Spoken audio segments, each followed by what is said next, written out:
চলো আজকে তোমাদের কাছে একটু গৌরঙ্গ বাড়ির ইতিহাস তুলে ধরি। আমাদের কাটোয়ার গৌরঙ্গ বাড়ি।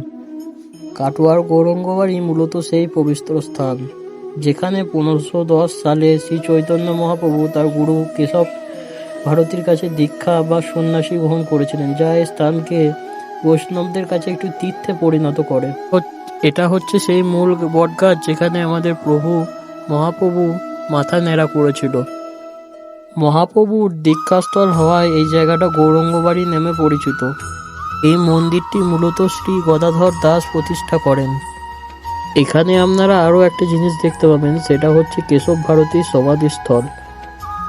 প্রতি বছর মহাপ্রভু দীক্ষার দিন দূর বিদেশ থেকে মানুষ আসেন এবং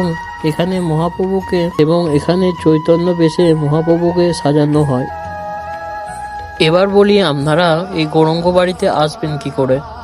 হাওড়া থেকে কাটোয়াগামী ট্রেন ধরে কাটোয়া থেকে নেমে যে কোনো টোটোওয়ালা বা রিক্সাওয়ালাকে বললেই আপনাকে গৌরঙ্গ মন্দিরের সামনে নামিয়ে দেবে। আর এটা হচ্ছে সেই নাট মন্দির যেখানে প্রত্যেক দিন সন্ধ্যেবেলায় নাম কীর্তন অনুষ্ঠিত হয়। এটা হচ্ছে আমাদের শ্রী প্রভুর বিগ্রহ।